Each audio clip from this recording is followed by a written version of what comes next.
السلام علیکم ورحمۃ اللہ وبرکاتہ۔ نحمده ونصلی علی رسولہ الکریم، اما بعد فاعوذ باللہ من الشیطان الرجیم، بسم اللہ الرحمن الرحیم، رب اشرح لی صدری ویسر لی امری واحلل عقدۃ من لسانی یفقہوا قولی۔ وَإِذَا سَأَلَكَ عِبَادِي عَنِّي فَإِنِّي قَرِيبٌ أُجِيبُ دَعْوَةَ الدَّاعِ إِذَا دَعَانِ فَلْيَسْتَجِيبُوا لِي وَلْيُؤْمِنُوا بِي لَعَلَّهُمْ يَرْشُدُونَ۔ اور جب میرے بندے آپ سے میرے بارے میں سوال کریں تو کہہ دیجئے بے شک میں قریب ہوں، میں پکارنے والے کی پکار کا جواب دیتا ہوں۔ جب وہ مجھے پکارے تو ان کو چاہیے کہ وہ میرا حکم مانیں اور مجھ پر ایمان رکھیں تاکہ وہ ہدایت پائیں۔ فَاسْتَغْفِرُوهُ ثُمَّ تُوبُوا إِلَيْهِ إِنَّ رَبِّي قَرِيبٌ مُجِيبٌ۔ سو اس سے بخشش مانگو، پھر اس کی طرف پلٹ آؤ، یقیناً میرا رب قریب ہے، قبول کرنے والا ہے۔ الحمد للہ المحمود بکل لسان المعبود فی کل زمان اختص وحدہ بالبقاء وکتب علی جمیع الخلائق الفناء۔ ہر قسم کی حمد اللہ کے لیے ہے، جس کی حمد ہر زبان سے کی جاتی ہے اور ہر زمانے میں اس کی عبادت کی جاتی ہے۔ وہ اکیلا ہی باقی اور قائم رہنے کے ساتھ خاص ہے، اور باقی تمام مخلوقات کے ساتھ اس نے فنا کو لازم قرار دیا ہے، یعنی صرف وہی باقی ہے، باقی سب فانی ہے۔ اللہم صلی علی محمد وعلی آل محمد کما صلیت علی ابراہیم وعلی آل ابراہیم انک حمید مجید۔ اللہم بارک علی محمد وعلی آل محمد کما بارکت علی ابراہیم وعلی آل ابراہیم انک حمید مجید۔ قریب مجیب پروگرام کے تحت آج ہم جنت کے حصول کی دعائیں پڑھیں گے۔ ارشاد باری تعالیٰ ہے، وَسِيقَ الَّذِينَ اتَّقَوْا رَبَّهُمْ إِلَى الْجَنَّةِ زُمَرًا حَتَّى إِذَا جَاءُوهَا وَفُتِحَتْ أَبْوَابُهَا وَقَالَ لَهُمْ خَزَنَتُهَا سَلَامٌ عَلَيْكُمْ طِبْتُمْ فَادْخُلُوهَا خَالِدِينَ وَقَالُوا الْحَمْدُ لِلَّهِ الَّذِي صَدَقْنَا وَعْدَهُ وَأَوْرَثَنَا الْأَرْضَ نَتَبَوَّأُ مِنَ الْجَنَّةِ حَيْثُ نَشَاءُ فَنِعْمَ أَجْرُ الْعَامِلِينَ۔ اور وہ لوگ جنہوں نے اپنے رب کا تقویٰ کیا گروہ در گروہ جنت کی طرف لے جائے جائیں گے، یہاں تک کہ جب وہ اس کے پاس آ جائیں گے اور اس کے دروازے کھول دیے جائیں گے اور اس کا دربان ان سے کہے گا تم پر سلام ہو، تم اچھے رہے، بس ان دروازوں میں ہمیشہ کے لیے داخل ہو جاؤ۔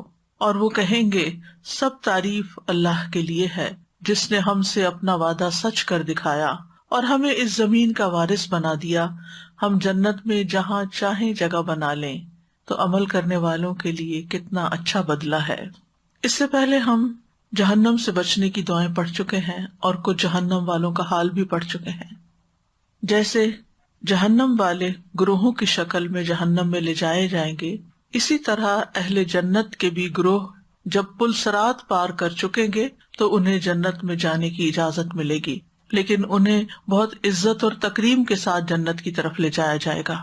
جب یہ گروہ جنت کے قریب پہنچیں گے تو ان کے لیے جنت کے دروازے پہلے سے ہی کھول دیے جائیں گے، اور جنت کے محافظ فرشتے آنے والوں کا خوب استقبال کریں گے اور ان پر سلام پیش کریں گے، یعنی بیوٹیفلی ویلکم کریں گے، مبارک دیں گے، اور اعلان کریں گے کہ آج اب تم ہمیشہ ہمیشہ کے لیے اس جنت میں داخل ہو جاؤ۔ جنت میں داخل ہونے کے بعد وہ اپنے رب کا حمد اور شکر ادا کریں گے اور اس بات کا اقرار کریں گے کہ ہمارے رب نے ہم سے جنت کا جو وعدہ کیا تھا وہ آج پورا کر دیا اور ہمیں جنت کا وارث بنا دیا۔ ہم اس جنت میں جہاں چاہیں رہیں، کیونکہ یہی صلہ ہے دنیا میں ایمان اور تقوی کے ساتھ زندگی بسر کرنے والوں کا۔ تو فرمایا وَوَسِيقَ الَّذِينَ اتَّقَوْا رَبَّهُمْ إِلَى الْجَنَّةِ زُمَرًا۔ کفار کے برے انجام کے بعد اب تقوی والوں کا انجام بتایا جا رہا ہے کہ ان کا انجام کتنا خوبصورت ہوگا۔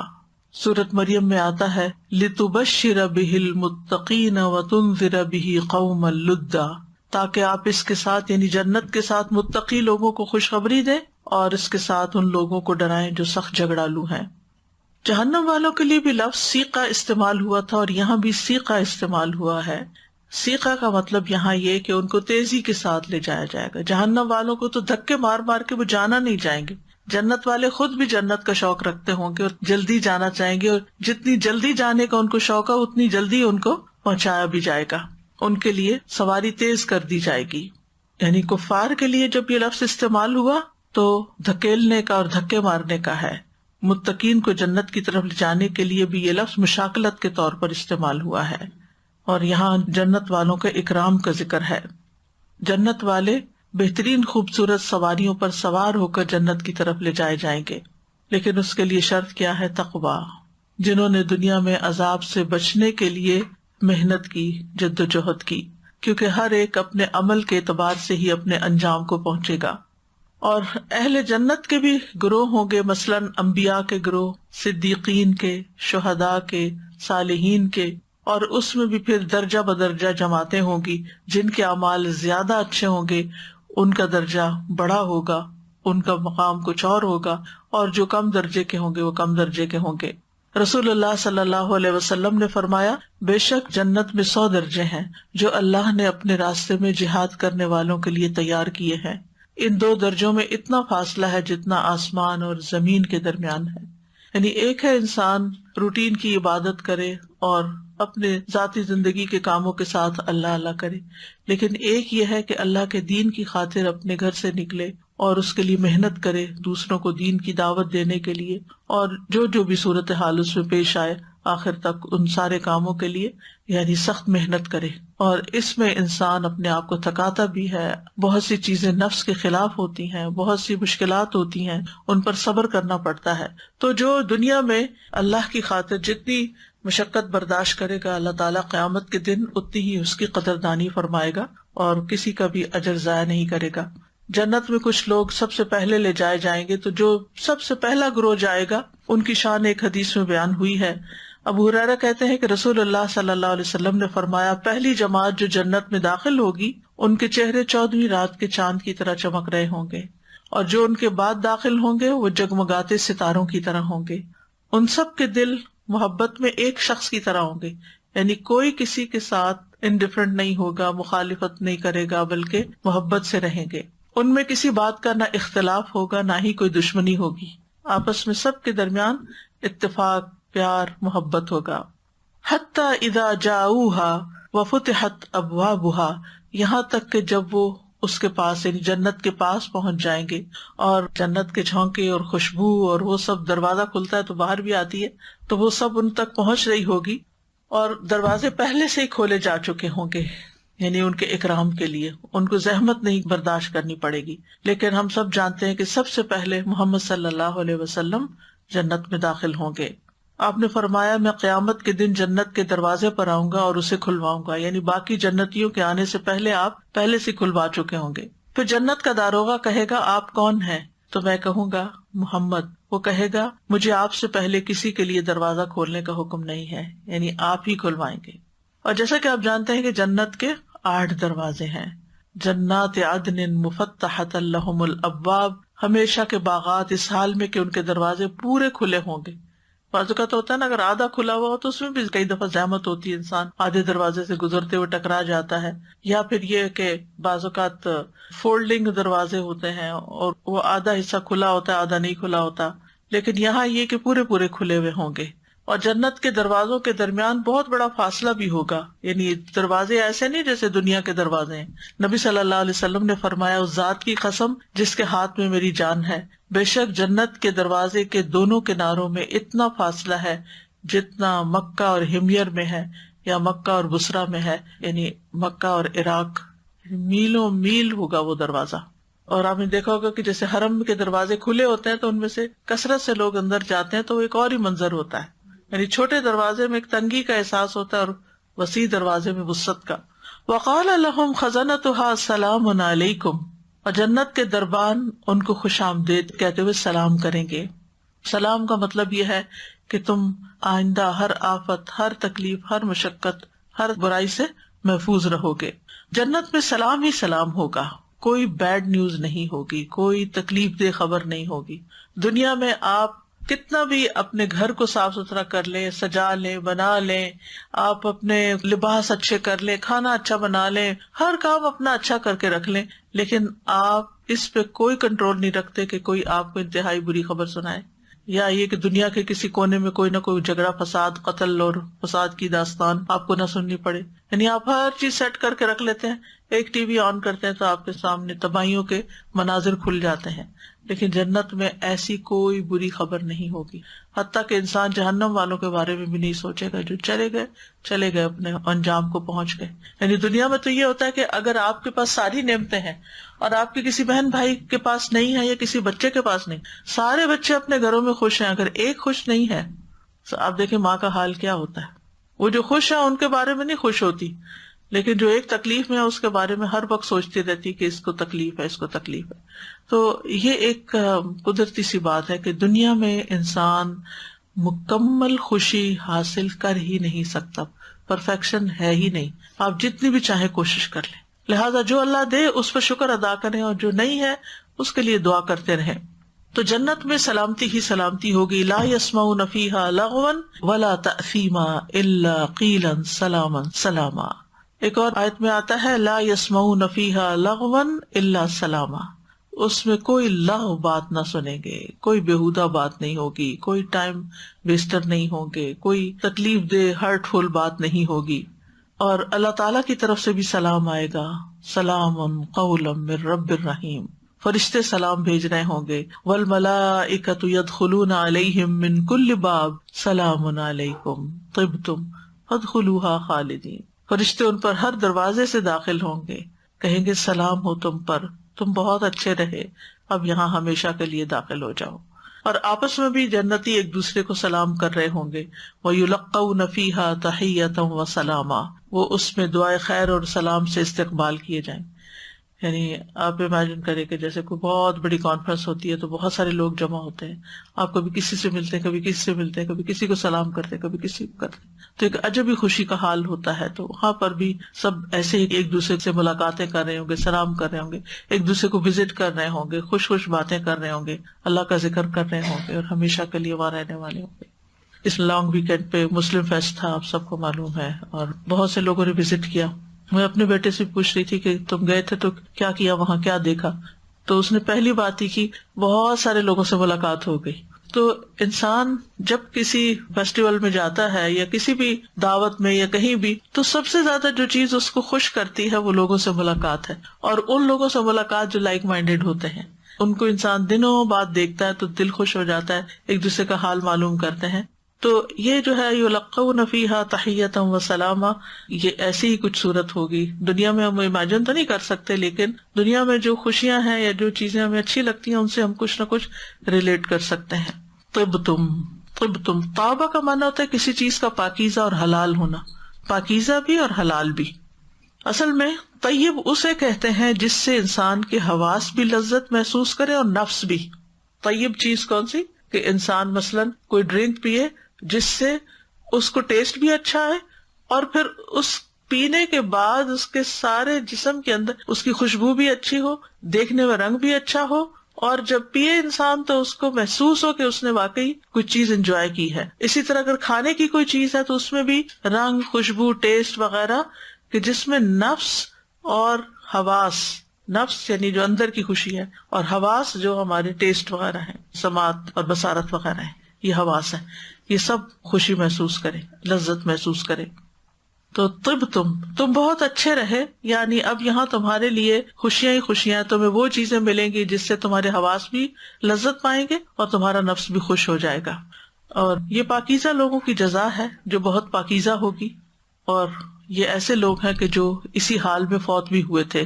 الذین تتوفاہم الملائکۃ طیبین یقولون سلام علیکم ادخلوا الجنۃ بما کنتم تعملون، جنہیں فرشتے اس حال میں قبض کرتے ہیں کہ پاک ہوتے ہیں، یعنی ان کے دل اور ان کے جسمانی طہارت بھی اور ویسے بھی اوور آل، وہ کہتے ہیں سلام ہو تم پر، جنت میں داخل ہو جاؤ اس کے بدلے جو تم کیا کرتے تھے.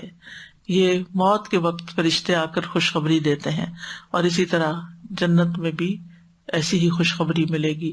فادخلوها خالدین، اب یہاں ہمیشہ ہمیشہ رہو گے، یہاں سے کہیں اور نہیں جاؤ گے، اور وہ جانا چاہیں گے بھی نہیں. بعض لوگ کہتے ہیں کہ ایک جگہ رہ کے بور نہیں ہو جائیں گے. ہاں دنیا میں ایسے ضرور ہوتا ہے، اگر آپ کسی ایک گھر میں رہ رہے ہیں کافی دن سے تو پھر آپ کو وہ گھر پرانا لگنے لگتا ہے، تو وہ آپ کو یوں لگتا ہے کہ جیسے لائف بورنگ ہو گئی ہے، اسٹل ہو گئی ہے، تو کہیں اور موو کرنا چاہیے. لیکن جنت کے بارے میں آتا ہے لا یبغون عنہا حولا، وہ وہاں سے کہیں موو نہیں ہونا چاہیں گے. جو ان کے پاس نعمتیں ہوں گی انہی کو انجوائے کرتے رہیں گے. ان کے اندر ہی اتنی ورائٹی ہوگی کہ وہ کہیں ختم ہی نہیں ہوگی وہ لذت اور وہ سب کچھ. وقالوا الحمد للہ الذی صدقنا وعدہ، اور وہ کہیں گے اللہ کا شکر ہے جس نے ہم سے اپنا وعدہ سچ کر دکھایا. یعنی رسولوں کی زبانی اللہ نے ہم سے جو وعدہ کیا تھا کہ ہم اگر ایمان لے آئے اور ہم نے نیک عمل کیے تو وہ ہمیں جنت عطا کرے گا، تو اللہ تعالیٰ نے اپنا وعدہ پورا کر کے ہماری آرزو پوری کر دی، ہماری امیدوں پہ پورا اترا یہ سب کچھ. اور خاص طور پر اس وعدے کا ذکر سورۃ الاعراف میں بھی آتا ہے، وَنَادَى أَصْحَابُ الْجَنَّةِ أَصْحَابَ النَّارِ أَنْ قَدْ وَجَدْنَا مَا وَعَدَنَا رَبُّنَا حَقًّا فَهَلْ وَجَدْتُم مَّا وَعَدَ رَبُّكُمْ حَقًّا قَالُوا نَعَمْ. اور جنت والے آگ والوں کو آواز دیں گے کہ ہم نے تو واقعی وہ وعدہ سچا پا لیا جو ہم سے ہمارے رب نے کیا تھا، تو کیا تم نے بھی وہ وعدہ سچا پا لیا جو تم سے تمہارے رب نے کیا تھا؟ وہ کہیں گے ہاں، یعنی رب کے وعدے سچے ہوئے، پورے ہوئے. آج ہمیں یقین نہیں آتا اس لیے ہمارے عمل میں کوتاہی ہوتی ہے. اگر ہمیں یقین پکا ہو جائے نا کہ جو ہم کریں گے اچھا، اس کا اچھا ہی بدلہ ملے گا، تو پھر اس کام میں انسان جان کی بازی لگا دیتا ہے. اور وقال الحمد للہ، جنتی جنت میں پہنچ کے اللہ کا شکر ادا کریں گے، اور یہ وہی لوگ ہوں گے جو دنیا میں بھی اللہ کا شکر ادا کرتے رہتے ہیں. وقال الحمد للہ الذی اذهب عنا الحزن ان ربنا لغفور شکور. وہ کہیں گے سب تعریف اللہ ہی کے لیے جس نے ہم سے غم دور کر دیا. وہ ایک غم اور فکر پریشانی دنیا کی چیزوں کی بھی لگی رہتی ہے، آخرت کی بھی ساتھ لگی بھی ہوتی ہے کہ پتہ نہیں وہاں ہمارا کیا بنے گا. بے شک ہمارا رب یقیناً بہت بخشنے والا نہایت قدردان ہے. الذی احلنا دار المقامۃ من فضلہ لا یمسنا فیہا نصب ولا یمسنا فیہا لغوب، کہ جس نے ہمیں اپنے فضل سے دائمی قیام کے گھر میں یعنی جنت میں لا اتارا، اس میں ہمیں نہ کوئی جسمانی مشقت پہنچے گی نہ کوئی ذہنی تھکاوٹ ہوگی. اب آرام ہی آرام ہے، نہ جسم تھکے گا نہ روح تھکے گی. وَأَوْرَثَنَا الْأَرْضَ نَتَبَوَّأُ مِنَ الْجَنَّةِ حَيْثُ نَشَاءُ. أَوْرَثَنَا الْأَرْضَ یعنی اس نے ہمیں زمین کا وارث بنا دیا. اب ہم اس وسیع و عریض جنت میں جہاں چاہیں پڑاؤ ڈالیں گے اور ہمیں کسی سے کوئی جھگڑا نہیں کرنا پڑے گا. اس بات کی اہمیت کو آپ یوں سمجھ سکتے ہیں، دنیا میں آپ دیکھیں کہ جو اچھی لوکیشنز ہوتی ہیں وہاں پر جب کوئی اسکیم بنتی ہے تو لوگوں کو وہاں پر پلاٹ لینے میں، گھر خریدنے میں کتنے کمپٹیشن کا سامنا کرنا پڑتا ہے. بعض اوقات کچھ لوگ جو پہلے لینے میں کامیاب ہو جاتے ہیں وہ ان لیے ہوئے فائلز کو لاکھوں میں پھر آگے بیچ رہے ہوتے ہیں، یعنی اتنی زیادہ ویلیو ہوتی ہے ان گھروں کی. تو ہر کوئی اس بات پہ پریشان ہوتا ہے کہ پتہ نہیں ہمیں وہاں ملے گا یا نہیں. اسی طرح اگر آپ نے کوئی لینڈ، کوئی ہاؤس کسی بھی جگہ دنیا میں اپنی پسند کا لینا ہو اور آپ اگر دیکھ رہے ہو اس کو، تو صرف آپ ہی نہیں ہوں گے دیکھنے والے، لینے والے، بلکہ کوئی اور پارٹیز بھی ہوں گی. پھر ان کے درمیان جب جو ٹینڈرز کھلتے ہیں تو کمپٹیشن ہوتا ہے. اب وہ ایک اگر لے جاتا ہے تو باقی وہ دیکھتے رہتے ہیں کہ اوہ اتنی اچھی لینڈ تھی، اتنی اچھی لوکیشن تھی، اتنی اچھی پرائم لوکیشن کی جگہ تھی، وہ ہمیں نہیں ملی. یعنی دنیا میں آپ کہیں بھی یہ گھر بنا لیں، آپ کبھی بھی مطمئن نہیں ہوں گے، کیونکہ اس سے اچھا کہیں اور دیکھ لیں گے تو پھر دل اس پہ آ جائے گا، پھر اپنا پرانا لگنے لگے گا۔ جنت میں نتبوأ من الجنت حیث نشاء، ہم جنت میں جہاں چاہیں اپنا گھر بنا سکتے ہیں، کوئی مشکل نہیں، کوئی رکاوٹ نہیں۔ یہ بات اس کو زیادہ سمجھ میں آ سکتی ہے جو ایسے کسی مسئلے سے گزرا ہو۔ وہاں اپنی پسند کی جگہ ہوگی، وہاں کہیں دور نزدیک کی بات بھی نہیں ہوگی، جنت کی نعمتیں ہر جگہ ایکولی۔ یہاں تو یہ ہوتا ہے نا کہ کسی شہر میں، کسی ملک میں، کسی لوکیشن میں زیادہ فیسلٹیز ہوتی ہیں، دوسرے میں کم ہوتی ہیں، کہیں موسم زیادہ اچھا ہوتا ہے، کہیں کم ہوتا ہے، لیکن وہاں پر تو ہر نعمت ہر ایک کو میسر ہوگی۔ درجوں کا فرق بہرحال ہوگا، لیکن جس درجے میں بھی جس کو جگہ ملے گی وہ جہاں چاہے رہائش رکھ سکتا ہے۔ وَنُودُوا أَن تِلْكُمُ الْجَنَّةُ أُورِثْتُمُوهَا بِمَا كُنتُمْ تَعْمَلُونَ، اور وہ پکارے جائیں گے یہ وہی جنت ہے جس کے تم وارث بنائے گئے ہو بوجہ اس کے جو تم عمل کیا کرتے تھے، یہ تمہارے اعمال کا بدلہ تمہیں دیا جا رہا ہے۔ اور عمل میں سب سے اعلیٰ درجے کا عمل کیا ہوگا؟ سورۃ مریم میں آتا ہے تِلْكَ الْجَنَّةُ الَّتِي نُورِثُ مِنْ عِبَادِنَا مَنْ كَانَ تَقِيًّا، یہ ہے وہ جنت جس کا وارث ہم اپنے بندوں میں سے اسے بناتے ہیں جو متقی ہو، جو تقوی والا ہو۔ فَنِعْمَ أَجْرُ الْعَامِلِينَ، تو عمل کرنے والوں کا اجر کتنا اچھا ہے۔ یہ بات یا تو متقی خود کہیں گے، یا فرشتے کہیں گے، یا اللہ تعالیٰ فرمائیں گے، لیکن سبھی ایک ہی بات کریں گے کہ یہ تقوی والوں کا اجر ہے، جنت تقوی والوں کے لیے ہے، اور اجر ثواب کے معنوں میں ہے۔ اللہ تعالیٰ نے اپنی طرف سے فضل اور احسان کا معاملہ کرتے ہوئے اس کو اجر کہا ہے۔ اجر کا لفظ اجرت سے ہے، اجرت کہتے ہیں اپنی ویجز جس کو کہتے ہیں، یعنی یہ تمہارے کام کا بدلہ ہے۔ حالانکہ جنت تو اللہ کی رحمت ہے اور اللہ کا فضل اور احسان ہے، لیکن اللہ سبحانہ تعالیٰ فضل فرماتے ہوئے اس کو ان کے محنت کا بدلہ قرار دیں گے۔ تو ان آیات سے جو سب سے اہم بات پتہ چلتی ہے کہ تقوی جنت میں داخلے کا سبب ہے، تقوی جنت میں داخلے کا سبب ہے۔ جب انسان کے اندر تقوی آ جاتا ہے نا تو اسے دنیا میں ان کاموں سے محبت ہو جاتی ہے، ان کاموں میں لذت ملنے لگتی ہے جو جنت والوں کے کام ہیں، جو جنت میں لے جانے والے کام ہیں۔ اس انسان کو اللہ تعالیٰ ان کاموں کا شوق دے دیتا ہے، ان کاموں کی محبت دے دیتا ہے۔ کوئی ایک کام بتائیے جس سے انسان جنت کے راستے پہ چل پڑتا ہے، دلیل ہے اس کے اوپر، ہے نا؟ من سلک طریقا یلتمس فیہ علما سہل اللہ لہ طریقا الی الجنہ، جو ایسے راستے پر چلے گا جس سے علم حاصل کرے اللہ تعالیٰ اس کے لیے جنت کا راستہ آسان کر دے۔ لہٰذا اس شخص کو علم کے لیے نکلنا، علم کے لیے جانا، علم کی مجلس میں بیٹھنا، علم سیکھنا، علم کی دعائیں کرنا، یہ اس کی زندگی کا سب سے بڑا ہم و غم ہو جائے گا، سب سے ٹاپ پرائرٹی پر اس کی یہ چیز ہوگی، کیونکہ علم کی ہے نا، وہ جب وہ اس کی سے دروازہ کھول لے گا تو اس کو طرح طرح کے اور اعمال نظر آنے لگیں گے۔ پھر اللہ تعالیٰ سے تعلق، تقویٰ جو ہوتا ہے نا، اللہ تعالیٰ سے خاص تعلق بھی ہوتا ہے۔ اللہ سبحانہ تعالیٰ پر انسان کا ایمان، یقین اور توکل بڑھ جاتا ہے۔ اللہ سبحانہ تعالیٰ کی ایک صفت ہے الحی، کہ وہ زندہ ہے، الذی لا یموت، جس کو کبھی موت نہیں آئے گی۔ ہمیں قرآن مجید میں کہا گیا وتوکل علی الحی الذی لا یموت، آپ اس کو سہارا بنا لیں جس کو کبھی موت نہیں آئے گی۔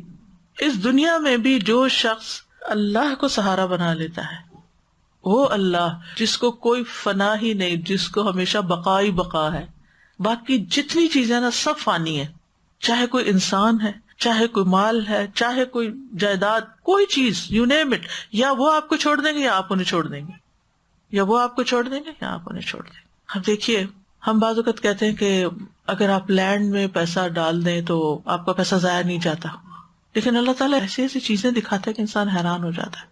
یہ جو سیلاب کی وجہ سے تباہی آئی ہے، اس میں ایک ویڈیو کلپ دیکھ رہی تھی کہ ایک شخص کہہ رہا تھا کہ یہ کالام کی سائڈ تھی یا سوات کی کوئی بھی، کہ پانی نے پیچھے سے جو ملبہ لایا ہے وہ سارا ادھر لا کے ڈمپ کر دیا ہے، یہاں پہلے گھر تھے، یہاں مسجد تھی، یہاں فلاں تھا، یہاں فلاں تھا، اب یہ زمین رہنے کے قابل ہی نہیں رہی۔ اب آپ بتائیے کہ زمین کی کیا قیمت ہے کہ جس پہ کچھ بن ہی نہیں سکتا، وہ اتنے بڑے بڑے پتھر ہیں، اتنا بڑا بڑا ملبہ ہے کہ وہ آپ کرینوں سے بھی اٹھائے تو تھک جائیں، جو پانی دھکیل کے وہاں لے آیا۔ پھر اسی طرح جب سیلاب آتا ہے تو دریاؤں میں جو کٹاؤ آتے ہیں، ہماری نانی تھی تو ان لوگوں نے مائگریٹ کیا تھا گجرات سے سرگودا کی طرف، یعنی چلے گئے تھے اس طرف. تو وہ ہمیں بچپن میں کچھ کہانیاں سناتی تھی. ہماری زمینیں ہوتی تھی تو وہ کٹاؤ میں آ گئی تھی. اب سمجھ نہیں آتی کٹاؤ میں کیا آ گئی تھی. مطلب یہ تھا کہ سیلاب آیا, پانی کے ریلے آئے, اور جو فصلوں والی زمینیں تھیں وہ ساری زمین وہ بہا کے وہ لے گیا, اور ادھر پانی خود دریا کا حصہ بن گیا. یعنی وہ زمین دریا میں آ گئی, کٹاؤ میں آ گئی, کٹ گئی ادھر سے. اب کس سے کلیم کریں گے آپ جا کے, کس سے لڑیں گے؟ یعنی گھر, فصلیں, ہر چیز تباہ. بالکل لوگ خالی ہاتھ, اٹھو یہاں سے چلو کہیں اور. آپ زمین کو سہارا بناتے ہیں, آپ اپنے مکان کو اپنا سہارا سمجھتے ہیں, آپ اپنے والدین کو, اپنے اولاد کو, اپنے شوہر کو, اپنے بچوں کو کس کو سہارا سمجھ؟ جس مرضی کو سہارا بنا لیں.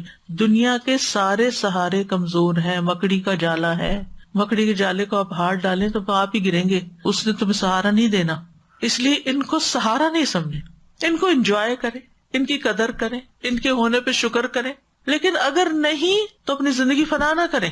سہارا اللہ کو ہی سمجھے کہ وہ تو ہے, وہ تو نہیں مرے گا. لہٰذا تقویٰ جو ہے انسان کو اللہ سبحانہ وتعالیٰ کے اوپر ایسا پکا یقین دلاتا ہے کہ اگر کچھ بھی نہیں ہے نا تو میرا رب ہے, وہ مجھے رزق بھی دے گا, وہ میرے لیے ہر چیز کا بندوبست کرے گا, وہ میری دنیا اور آخرت دونوں کا مالک ہے. تو انسان کے غم دور ہو جاتے ہیں, پھر انسان کی پریشانی ختم ہو جاتی. آج صبح ایک خاتون بار بار کوئی فون کری تھی, بالکل نیا نمبر تھا, مجھے سمجھ نہیں آ رہی, آخر میں نے اٹھا لیا. تو بس رو رہی تھی. مسئلہ کیا تھا کہ شوہر نے چھوڑ دیا, کسی اور عورت کے پاس چلا گیا. 20 سال پہلے کی بات ہے. چھوٹے چھوٹے 3 بیٹے تھے, ان کو اکیلے پالا, شادی نہیں کی, اکیلے پالا, ساری زندگی تکلیف اٹھائی. اب 2 بیٹوں کی شادی ہوئی ہے, وہ پلٹ کے نہیں پوچھتے, تیسرا اپنے دوستوں میں ہے, ماں بالکل اکیلی ہے. کہتی ان تینوں کو مجھ سے کوئی دلچسپی نہیں, کوئی دلچسپی نہیں. میں کیا کروں؟ میں نے ان کو یہی آیت سنائی, کوئی بھی طریقہ ہم اختیار کریں جس سے ہمارا اللہ تعالیٰ کی ذات پر یقین پختہ اور ہم انسانوں سے توقعات کاٹ دیں. دوسرے سہارے ٹیمپریری ہیں, مکڑی کا جالا ہے. تو اہل جنت کی خوبی کیا ہے اللہ سے تعلق میں, کہ وہ اللہ کو اپنا سہارا بناتے ہیں اور ظاہر میں نظر آنے والے سہاروں کو سہارا نہیں سمجھتے, ان کا بھروسہ اللہ پر ہوتا ہے. پھر ایک اور خوبی ان کی کیا ہوتی ہے کہ نظر آنے والی چیزوں کی محبت میں ایسا گرفتار نہیں ہوتے کہ اپنے رب کو بھول جائیں. ان کے دل میں اللہ کی محبت ہر چیز کی محبت سے زیادہ ہوتی ہے, چاہے مال ہو, اولاد ہو, دوست ہو, کوئی بھی چیز ہو. ایسا نہیں کہ ان سے محبت نہیں کرتے, لیکن ان چیزوں کی محبت اللہ کی محبت پہ غالب نہیں آتی. اللہ کی محبت ان چیزوں پہ غالب آتی ہے. اور جب اللہ کی محبت غالب آتی ہے نا, پھر جب نماز کا وقت ہوتا ہے نا, تو ہم بیٹھے نہیں رہ جاتے, ہم اٹھ کے اللہ کے حضور چل پڑتے ہیں. پھر یہ رشتے اور یہ سب ہمیں اللہ کے راستے میں دینے سے روک نہیں سکتے. ورنہ کیا ہوتا ہے, انسان بخل کیوں کرتا ہے, کس کے لیے بخل کرتا ہے, کس کے لیے مال جمع کرتا ہے؟ اگر سوچے تو ہماری اپنی ذاتی ضرورت کتنی ہے, ہم کتنا کھا لیں گے, کتنا پہن لیں گے, کہاں لگانا ہے ہم نے, کہاں لے جانا ہے, کہ ہم صدقہ بھی نہیں کرتے. آ جا کے ہم پھر بچوں کے لیے, بچوں کے لیے, بچوں کے لیے. ہاں, بچے پھر جب اپنا منہ دکھاتے ہیں تو پھر ہمیں پریشانی ہوتی ہے. پھر اسی طرح دنیاوی چیزوں کے خوف سے, ایک طرف محبت ہے, دوسری طرف خوف ہے. دنیاوی چیزوں کے خوف سے زیادہ اللہ کا خوف ہوتا ہے. یہ جنت والوں کی خصوصیات بتا رہی ہوں. نعم اجر العاملین, یہ سب عمل سے تعلق رکھتا ہے. پھر ایسا شخص جنت میں جانے والا رسول اللہ صلی اللہ علیہ وسلم کی سنت سے اپنی مرضی, اپنی عقل سے زیادہ محبت کرتا ہے. یعنی اپنے ماں باپ کے طریقے, اپنے طریقے, کلچر, ماحول, یہ سب پیچھے ہیں. میرے نبی کی سنت سب سے آگے ہے. پھر ایک طرف دنیا کی مصلحت ہوتی ہے, ایک طرف آخرت کی. جو جنت کمانے والے ہوتے ہیں وہ آخرت کی مصلحتوں اور فائدوں کو پرائرٹی پہ رکھتے ہیں کہ کیا چیز مجھے وہاں فائدہ دے گی. پھر اسی طرح حق کو اگنور کرنے کی بجائے حق کو مان لینا انہیں زیادہ پسند ہوتا ہے, حقیقت کو قبول کرتے ہیں.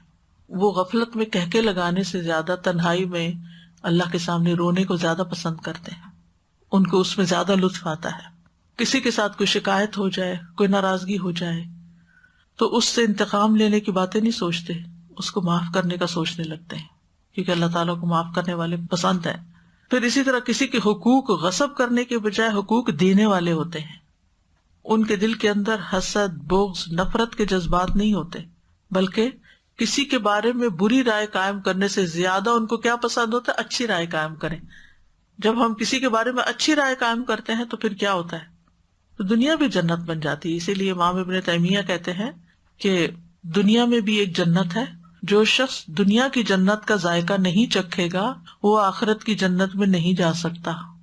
ان فی الدنیا جنت من لم يدخلها لم يدخل جنت الآخرہ.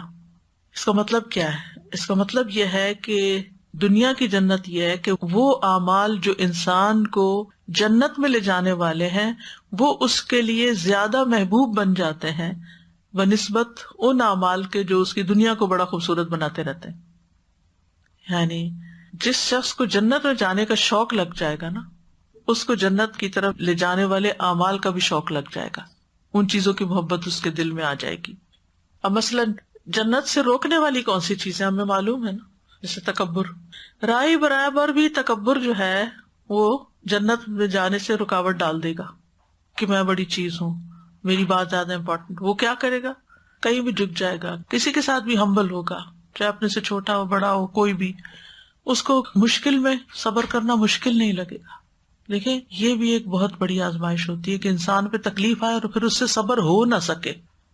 یعنی صبر کی توفیق نہ ملنا یہ بہت بڑی اذیت اور عذاب ہے. تکلیف تو جو ہوتی ہے سو ہوتی ہے، لیکن اگر انسان اس تکلیف پر صبر کر جاتا ہے تو تکلیف ہلکی ہو جاتی ہے، اور اگر صبر نہیں کر سکتا تو انسان اپنے آپ کو ہی مار ڈالتا ہے. تو اس لیے جنتی لوگوں کی جو صفات ہوتی ہیں وہ کیا کہ ان کے اندر صبر اعلیٰ درجے میں ہوتا ہے، شکر اعلیٰ درجے میں ہوتا ہے. وہ نمائشی کاموں سے دلچسپی کم رکھتے ہیں، خاموشی سے نیکی کرنا چاہتے ہیں. وہ اپنی نیکی کا چرچا نہیں کرتے پھرتے کہ میں یہ کر رہا ہوں، میں فلاں کے لیے یہ کر رہا ہوں، میں نے فلاں کے لیے جو کر سکتے ہیں کر سکتے ہیں، جو نہیں کر سکتے نہیں کرتے. اور سب سے بڑھ کر وہ جو ایک اللہ تعالیٰ کے قرب کا احساس ہے نا، تقویٰ کے ساتھ یہ آتا ہے قرب کا احساس. دل ہی دل میں رب کو پکارنا، چپ کے رب کو پکارنا، ہر چیز میں اس سے امید لگا بیٹھنا، ہر حال میں اس کی طرف رجوع کرنا. یعنی ہم سب اپنا ٹیسٹ بھی کریں کہ جب کوئی تکلیف آتی ہے تو پہلے کون یاد آتا ہے، پہلے کس کی طرف رجوع کرتے ہیں، پہلے کس سے بات کرتے ہیں، پہلے کس سے مدد مانگتے ہیں.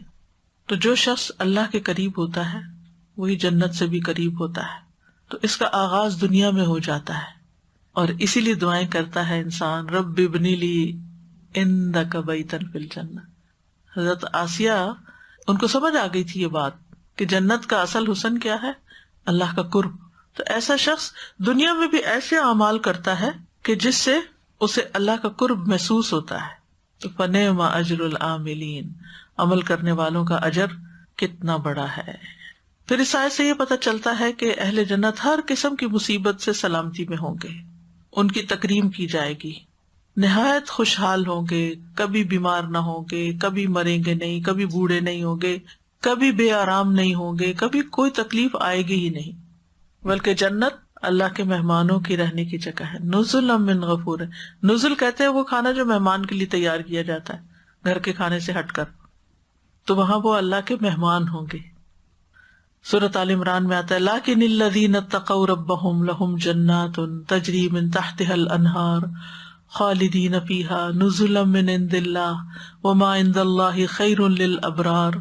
لیکن وہ لوگ جو اپنے رب سے ڈر گئے ان کے لیے باغات ہیں، یعنی تقوی والوں کے لیے، جن کے نیچے سے نہریں بہتی ہیں، ہمیشہ ان میں رہنے والے ہیں اللہ کے پاس سے مہمانی کے طور پر. یہ باغات کیا ہیں؟ اللہ کے پاس سے مہمانی کے طور پر. اور جو کچھ اللہ کے پاس ہے وہ نیک لوگوں کے لیے زیادہ بہتر ہے. وہاں بہترین رہنے کی جگہ ہوگی. اصحاب الجنت یومئذ خیر مستقرا واحسن مقیلا.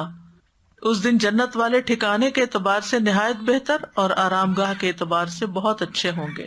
پھر اسی طرح فرشتے بھی جنت کے حسن و جمال سے مروب ہو جائیں گے کہ واو کیسی جگہ ہے. رسول اللہ صلی اللہ علیہ وسلم نے فرمایا اللہ عز و جل نے جنت کی دیوار کا سونے اور چاندی کی اینٹ سے احاطہ کیا، باؤنڈری وال، پھر اس میں نہریں کھودی، اس کے درختوں کو کاشت کیا. بس جب فرشتوں نے اس کے حسن و جمال کو دیکھا تو کہا طوبی لکی منازل الملوک، اے جنت تو کتنی خوش نصیب ہے، تو بادشاہوں کی منزل ہے. یعنی تجھ میں جو لوگ آ کر رہیں گے وہ بادشاہ ہی ہوں گے. دنیا کے بادشاہ مراد نہیں، مطلب بادشاہوں کی طرح ان سے ٹریٹ کیا جائے گا. ابو سعید کہتے ہیں رسول اللہ صلی اللہ علیہ وسلم نے فرمایا اللہ تبارک و تعالیٰ نے جنت کو پیدا کیا اس طرح کہ ایک اینٹ سونے کی تھی، ایک اینٹ چاندی کی، اس کا گارا کستوری کا تھا. اللہ تعالیٰ نے اس سے کہا کلام کر. جنت نے کہا قد افلح المؤمنون، مومن فلاح پا گئے. تو کامیابی کے لیے ضروری ہے ایمان. پھر جنت کی مٹی سفید رنگ کی ہے. دنیا میں بھی آپ نے کچھ بیچز دیکھے ہوں گے جن پہ وائٹ سینڈ ہوتی ہے اور بلو واٹر ہوتا ہے, بہت ہی خوبصورت لگتے ہیں. مجھے کینیا میں اتفاق ہوا تھا ایسے بیچز دیکھنے کا, پہلی دفعہ اتفاق ہوا تھا, کیونکہ میرے ذہن میں ہمیشہ مٹی کا رنگ براؤن ہی تھا, کیونکہ جب سے پیدا ہوئے تو اسی رنگ کی مٹی دیکھی تھی. سیریا میں ریڈ کلر کی مٹی تھی. جب ہم سیریا میں داخل ہوئے, سبحان اللہ, آنکھیں اٹھتی نہیں تھی زمین سے, سرخ مٹی اور سبز درخت, اتنا خوبصورت منظر تھا. تو بہرحال اللہ سبحانہ تعالیٰ نے جنت میں تو معلوم نہیں کیسے کیسے رنگ بنائے ہیں. پھر یہ کہ رہنے والے بھی اس میں انتہائی خوبصورت ہوں گے, صرف لینڈسکیپ ہی خوبصورت نہیں بلکہ لوگ بھی خوبصورت ہیں. رسول اللہ صلی اللہ علیہ وسلم نے فرمایا, آدمی اپنی تخلیق کی تکمیل سے پہلے مر جائے, یعنی ابھی پورا انسان نہیں بنا اور فوت ہو گیا, کچا بچہ جس کو کہتے ہیں, یا انتہائی عمر رسیدہ, حد سے زیادہ بوڑھا کہ شکل پہچانی نہیں جاتی, اور لوگ ان دو عمروں کے درمیان ہی ہوتے ہیں, یا پھر بالکل بہت چھوٹے اور یا پھر, لیکن سب کو 33 سال کا جوان بنا کر اٹھایا جائے گا. اگر وہ جنتی ہوا تو آدم علیہ السلام کی ساخت, یوسف علیہ السلام کی شکل یعنی صورت خوبصورتی, اور ایوب علیہ السلام کے دل پر ہوگا, دل ایوب علیہ السلام جیسا جو اتنا مہربان اور صبر والا. اہل جنت جنت میں نہ تھوکیں گے, نہ ناک سے کوئی آلائش آئے گی, نہ پیشاب پخانہ کریں گے, پسینہ بھی مسک کا ہوگا, ایک جیسے اخلاق ہوں گے, یعنی سب ایک جیسے معاملہ کریں گے ایک دوسرے سے. دنیا میں یہ نہیں ہوتا, یعنی آپ کسی کے ساتھ کتنا بھی اچھا معاملہ کریں, ضروری نہیں کہ آپ کو سب جواب میں اچھا ہی رسپانس دیں, نہیں, لیکن وہاں ہر کوئی دوسرے سے اچھا ہی کر رہا ہوگا. لا اختلاف بینہم ولا تباغض قلوبہم قلب واحد, ان کے درمیان نہ کوئی اختلاف ہوگا, نہ آپس میں بغض ہوگا, ان کے دل ایک انسان کے دل کی طرح ہوں گے. پھر فردوس جنت کا اعلیٰ ترین مقام ہے, سب سے اعلیٰ اور افضل اور خوبصورت ترین حصہ ہے. نبی صلی اللہ علیہ وسلم نے فرمایا, تم اللہ سے جب بھی جنت کا سوال کرو تو جنت الفردوس کا سوال کرو, اعلیٰ ترین چیز مانگو, بیسٹ. پھر جنت کے درخت, جنت میں ایک درخت اتنا بڑا ہے کہ سوار اس کے سائے میں 100 سال تک چلے گا, پھر بھی سایہ ختم نہیں ہوگا. اگر تمہارا جی چاہے تو اس آیت کی قرات کر لو, وظل ممدود. پھر طرح طرح کے کھانوں والا درخت. عتبہ بن عبد سلمی سے روایت ہے, کہتے ہیں میں رسول اللہ صلی اللہ علیہ وسلم کے پاس بیٹھا ہوا تھا تو ایک اعرابی آیا, اس نے کہا, اللہ کے رسول صلی اللہ علیہ وسلم, میں نے آپ کو جنت کے ببول نامی درخت کا تذکرہ کرتے ہوئے سنا ہے, میرا خیال ہے کہ دنیا میں تو وہ سب سے زیادہ کانٹوں والا درخت ہوتا ہے. آپ نے فرمایا, اللہ تعالیٰ جنت میں ببول درخت کے ہر کانٹے کے بدلے خصی بکرے کے خصیے کی طرح ایک چیز پیدا کرے گا, اس میں 70 رنگ کے کھانے ہوں گے اور ہر ایک کا رنگ دوسرے کے رنگ سے مختلف ہوگا. دنیا میں کھانا وہی اچھا لگتا ہے جس کا کلر بھی اچھا ہو, ٹیسٹ کتنا بھی اچھا ہو, لیکن کالا کالا سا ہو تو نہیں دل چاہتا کھانے کو. تو وہاں پر ایک درخت, اور درخت میں پتہ نہیں کتنے کانٹے ہیں, آپ گن تو نہیں سکتے.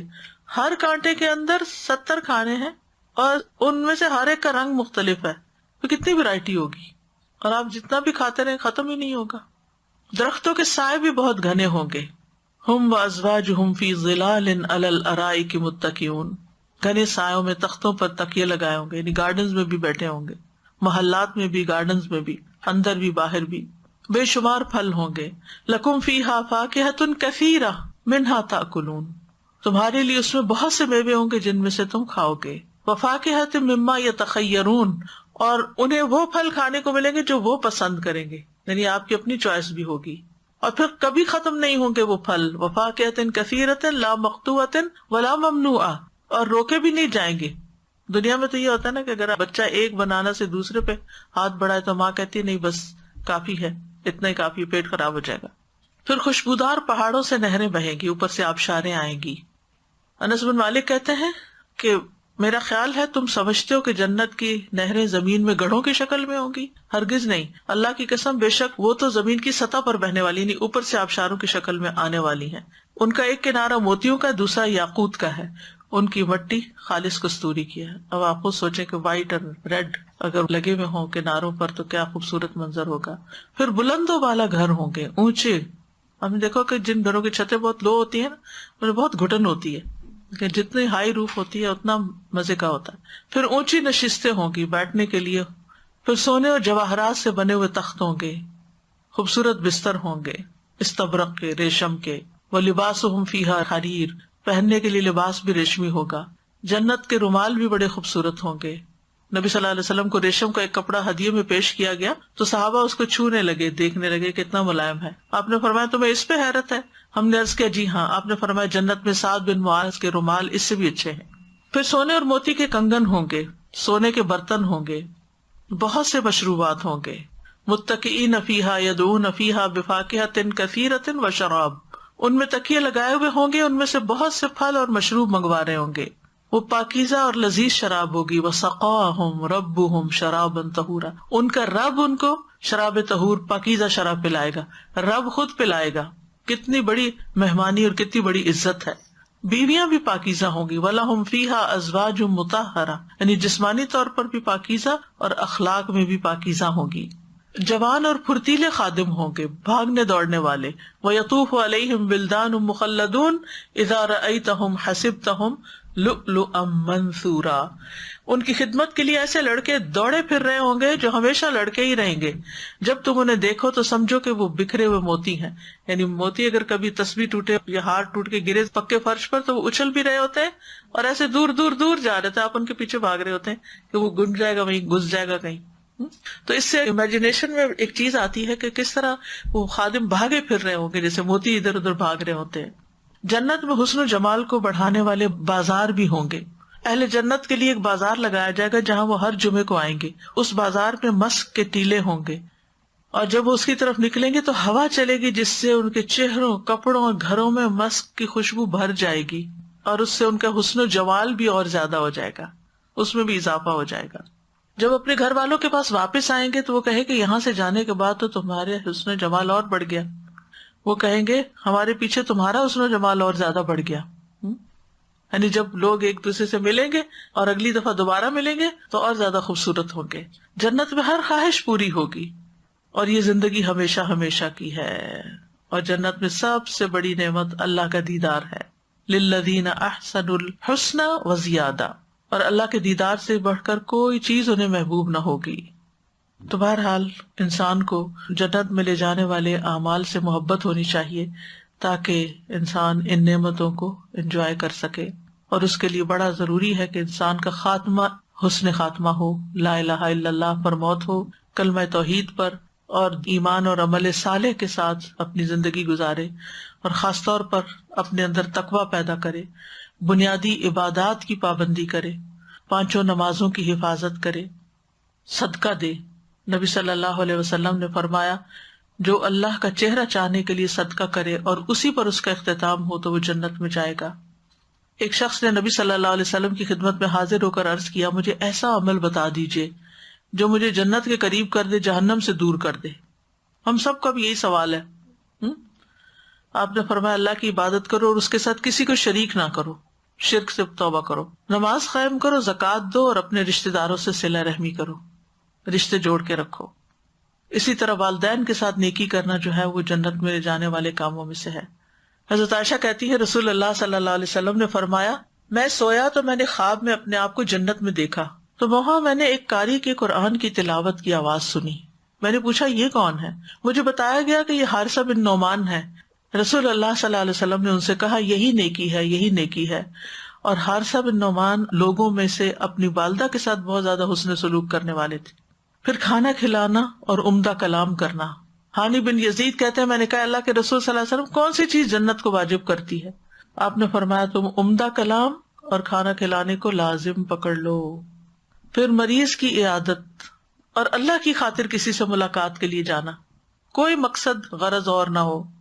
رسول اللہ صلی اللہ علیہ وسلم نے فرمایا جو کسی بیمار کی عیادت یا اپنے دینی بھائی سے ملاقات کرنے کے لیے جاتا ہے تو آسمان سے ایک فرشتہ اعلان کرتا ہے کہ تم بھی پاک ہو، تمہارا چلنا بھی پاک ہے اور تم نے جنت میں گھر بنا لیا. ہم اس کو کیا سمجھتے؟ تھوڑی سی بریک دیتی ہوں آپ کو تاکہ سوچیں. یہ عمل کی باتیں ہیں نا، اس لیے ہم کیا سمجھتے ہیں اس کو؟ ایسے ٹائم ضائع ہوگا یا پھر یہ کہ ان کی نظر میں اچھے بن جائیں گے، یا ان کی نظر میں اچھا پڑ، یا اور کیا ہوتا ہے آج ہم ان کے کام آئیں گے تو کل وہ ہمارے کام آئیں گے. آج ہم ان کے کام آئیں گے تو کل وہ ہمارے کام آئیں گے. اور ہاں اتنا ضروری بھی نہیں ہے، اور کوئی کام نہیں ہے کہ ہاں اور لوگ چلے گئے ہوں گے تو میرا اب جانا ضروری نہیں ہے. کبھی تو کبھی پوچھا نہیں ہم بھول جائیں. اس طرح کے شکوے دل میں رکھے ہوئے ہوتے ہیں. کبھی سستی کی وجہ سے ٹال دیتے ہیں، بعد میں کبھی سستی کی وجہ سے، زیادہ تر یہی وجہ ہوتی ہے. لیکن اگر نیت اچھی ہو، وہ سوچ اچھی ہو، کتنا بڑا اجر ہے. یہ اتنا ضروری کیوں ہے؟ کیونکہ جب آپ کسی سے ملیں گے تو آپ کو اس کی ضرورتیں پتہ چلیں گی، آپ کو اس کے حالات پتہ چلیں گے، پھر آپ اس کی مدد کر سکیں گے. اور ایسا شخص کتنا خوش قسمت ہوتا ہے کہ جسے اللہ دوسروں کی مدد کے لیے چن لے. جب اللہ تعالیٰ کسی کے ساتھ بھلائی کا ارادہ کرتا ہے تو اس کے ذریعے دوسروں کی ضرورتیں پوری کرواتا ہے. اللہ تعالیٰ خود تو آسمان سے نہیں پھینکتے نا چیزیں، بندے ہی سبب بنتے ہیں. ایک حدیث میں آتا ہے، عبداللہ بن عمر رضی اللہ عنہ روایت کرتے ہیں کہ رسول اللہ صلی اللہ علیہ وسلم نے فرمایا، بے شک اللہ کے کچھ بندے ایسے ہیں جنہیں اللہ نے نعمتوں کے ساتھ خاص کیا ہے، یعنی انہیں بہت نعمتیں دی ہیں تاکہ وہ اللہ کے بندوں کو فائدہ پہنچائیں. اور ہم کیا سمجھتے ہیں کہ ہمیں نعمتیں ملی ہے کس لیے کہ ہم خود خوب انجوائے کریں، اور اللہ ان کو ان نعمتوں میں اس وقت تک برقرار رکھتا ہے جب تک وہ انہیں خرچ کرتے رہتے ہیں، دوسروں کے ساتھ شیئر کرتے رہتے ہیں. بس جب وہ لوگوں سے ان نعمتوں کو روک لیتے ہیں، نہیں دیتے، ان کو ساری اپنے پاس رکھ لیتے ہیں، تو اللہ ان نعمتوں کو ان سے چھین لیتا ہے اور ان کو دوسرے لوگوں کی طرف منتقل کر دیتا ہے تاکہ وہ اس کے بندوں کے کام آئیں. تو کتنا ضروری ہے کہ ہم اس تلاش پہ رہیں کہ کہاں کس کی کون سی ضرورت پوری کر سکتے ہیں. ہم ہر کام تو نہیں کر سکتے، لیکن ہم میں سے ہر شخص کچھ نہ کچھ کر سکتا ہے، اور وہ گھر بیٹھ کے نہیں ہو سکتا. اس کے لیے آپ کو لوگوں سے رابطہ کرنا ہی پڑے گا. یہ واقعہ ہے کہ ان کے گھر یتیم بچے ہو گئے، چھوٹے چھوٹے تھے، اور بیوی بھی جوان تھی ابھی. تو بہت کہا، ماں باپ نے بھی ان کو کہا کہ آپ ان کی شادی کر دیں، کہ کہاں یہ رہیں گی. لیکن ساس نے کہا کہ اگر یہ بچی یہیں ہمارے پاس ہی رہتی اور بچے پلتے رہتے ہیں تو کوئی بات نہیں. 2 بیٹے تھے، 1 بیٹی تھی. تو جو چچا تھے، جو چھوٹا دیور تھے، ان کو اللہ تعالیٰ نے پتہ نہیں کہاں سے کاروبار میں ان کے نام کا کہیں انہوں نے پیسہ ڈالا، اس میں اللہ نے اتنی ترقی دی، وہ بچے وہیں پلے بڑے ہوئے، شادیاں ہوئی. جب وہ شادیاں ہو گئیں، سارے کام ہو گئے ان کے، اور پھر اس کے بعد وہ کہتے ہیں وہ انہی کا کاروبار تھا، اللہ نے انہی کے نام کر دیا تھا. اور پھر اس کے بعد ان کا کاروبار ختم ہو گیا، اور وہ ایک پراپرٹی تھی اس کا کرایہ ماں کو ساری زندگی آتا رہا.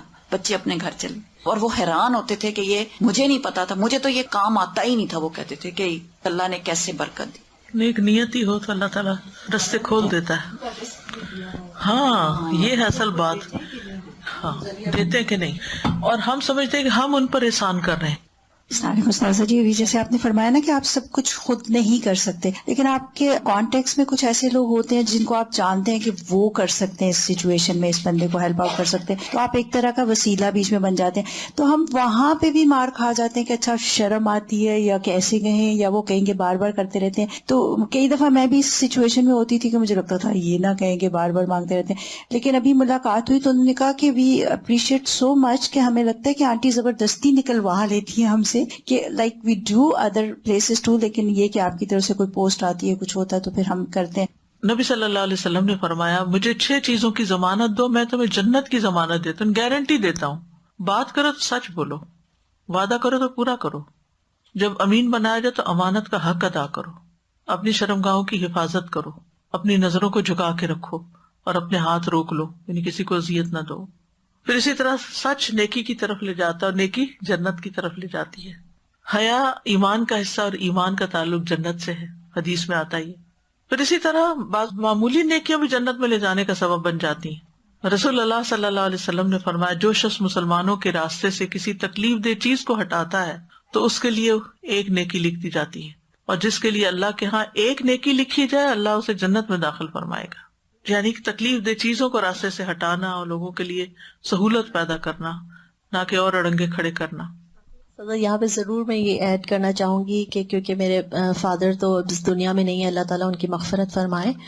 ہمیشہ بچپن سے ان کی ایک عادت تھی کہ واک کرنے کے لیے جاتے تھے، وہ ایک سرٹن ٹائم پہ ارلی مارننگ اور شام کو، تو مجھے ساتھ لے جاتے تھے. تو بہت چھوٹی عمر سے بس یہ سمجھاتے تھے کہ کبھی پتھر اٹھا لیتے تھے راستے سے، سائڈ پہ کر دیتے تھے، کبھی کوئی چھلکا ہے یا کبھی کوئی کانٹا ہے یا ویڈز پڑے ہوئے ہیں، جو چیز آ جائے تو سائڈ پہ کرتے ہوئے جائے. تو میں کہتی تھی پاپا یہ تو ہمارا نہیں ہے، یہ والی گلی تو ہماری نہیں ہے، یا یہ گھر کے باہر ہمارا نہیں.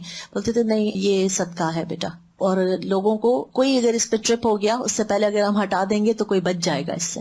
تو وہ بات اتنی زندگی بھر یاد رہی مجھے کہ کوئی بھی تکلیف دہ چیز کبھی بھی میرے سامنے آئی لائف میں، کہیں بھی کسی کا بھی گھر ہو، میں ایسا لگتا ہے جیسے وہ میرا اپنا ہے اور وہ تکلیف جیسے میری اپنی ہے، اور میں نے اس کو ہٹایا اور اتنا اچھا فیل کرتی ہوں آج تک. بالکل، یہ سبق کو ثواب ملتا ہوگا. کچھ نیکیوں کو انسان معمولی سمجھ کے کرتا ہے حالانکہ وہ بہت بڑے اجر کا باعث بن جاتی ہے. اب جنت کے حصول کے لیے دعائیں بھی کرنی ہے. کام تو بتا دیے کچھ موٹے موٹے، لیکن یہ کہ اس کے ساتھ دعا بھی، کیونکہ بعض اوقات ہم کام کر کے ضائع بھی کر دیتے ہیں احسان جتا کے. تو سب سے پہلی دعا تو وہی ہے جو حضرت آسیہ کی ہے، رب ابنی لی عندک بیتا فی الجنہ، اے میرے رب میرے لیے اپنے پاس جنت میں گھر بنا دے.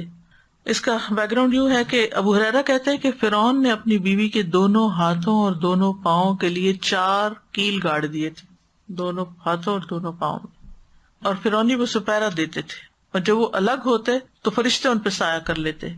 تو انہوں نے دعا کی، رب ابنی لی عندک بیتا فی الجنہ ونجنی من فرعون وعملی ونجنی من القوم الظالمین. اللہ میرے لیے اپنے پاس جنت میں گھر بنا، مجھے اس فرعون سے بھی نجات دے اور اس کے عمل یہ جو کیل ٹھونکے ہوئے ہیں، اور مجھے ظالم لوگ جو میرا اوپر پیرا آ کے دیتے ہیں ان سب سے مجھے نجات دے. تو اللہ تعالیٰ نے جنت میں ان کے گھر سے پردہ ہٹا کر ان کو گھر دکھا دیا. تو یہ دعا معمولی نہیں ہے، اس کو سجدوں میں بھی مانگا جا سکتا ہے.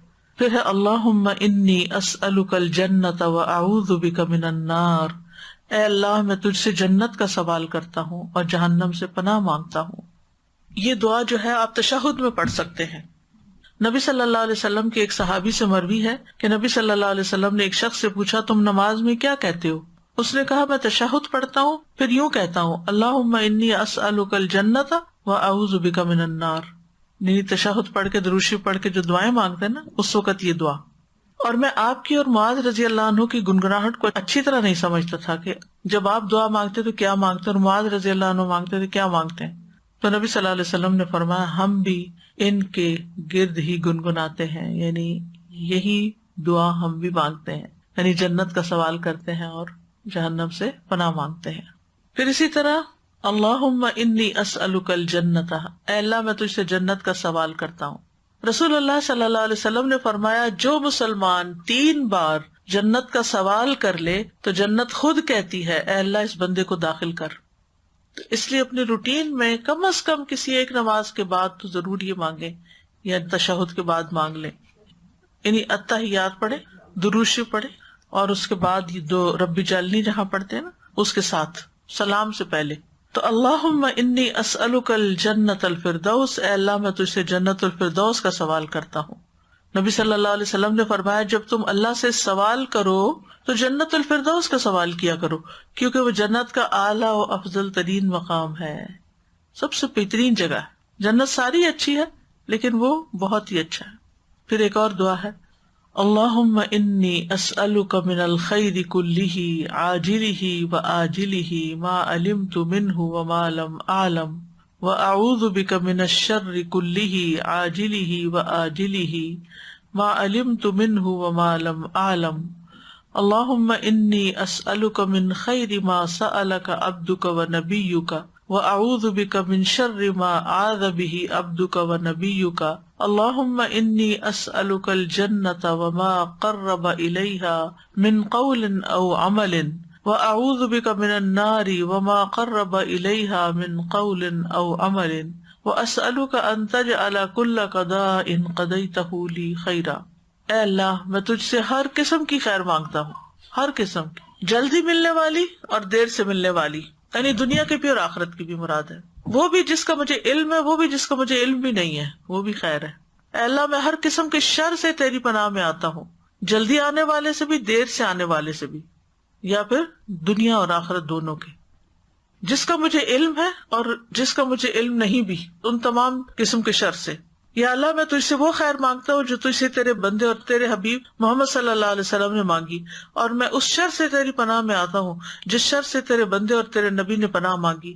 یا اللہ میں تجھ سے جنت کا سوال کرتا ہوں اور ہر اس قول اور عمل کی توفیق کا سوال کرتا ہوں جو اس سے قریب کرے، اور میں جہنم کی آگ سے تیری پناہ میں آتا ہوں اور ہر اس قول اور عمل سے جو جہنم کے قریب کرے، اور میں یہ سوال کرتا ہوں کہ جو فیصلہ بھی تو میرے حق میں کرے اسے میرے لیے بہتر بنا دے، باعث خیر و برکت بنا دے۔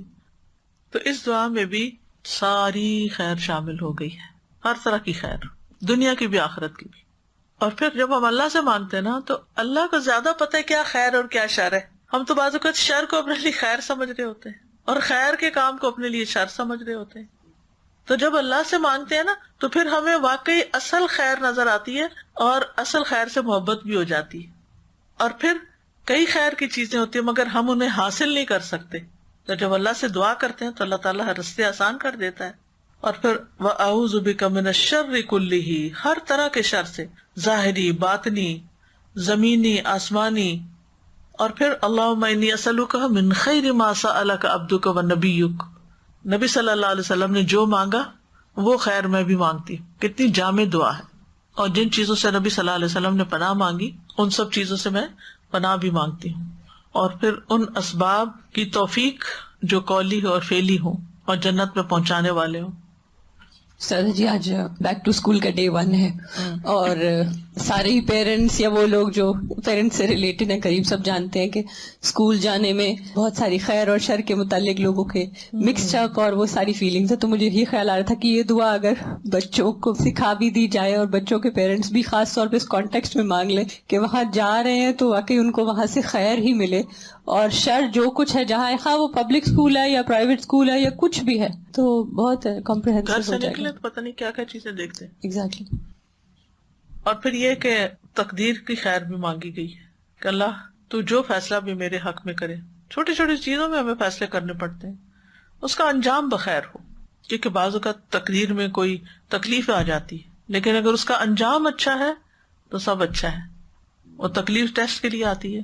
پھر ایک اور دعا ہے اللہم انی اسألک ایمانا لا یرتد ونعیما لا ینفد وموافقۃ محمد فی اعلی جنت الخلد۔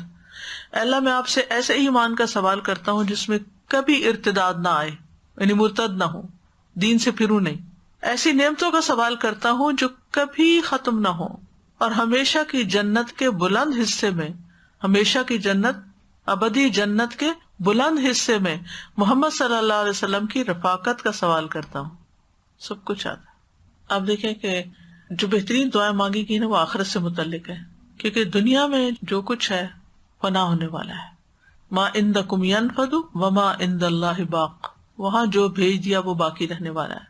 اب یہاں پر آپ دیکھیے کہ مرافقت محمد صلی اللہ علیہ وسلم فی اعلی جنت الخلد، اس سے بڑی کیا بات ہوگی۔ اور پھر اللہ تعالیٰ کا دیدار، تو انسان جس سے محبت کرتا ہے اسی کو پائے گا۔ ہم اپنے دل ٹٹولیں کہ ہمیں اللہ کے رسول صلی اللہ علیہ وسلم سے کتنی محبت ہے۔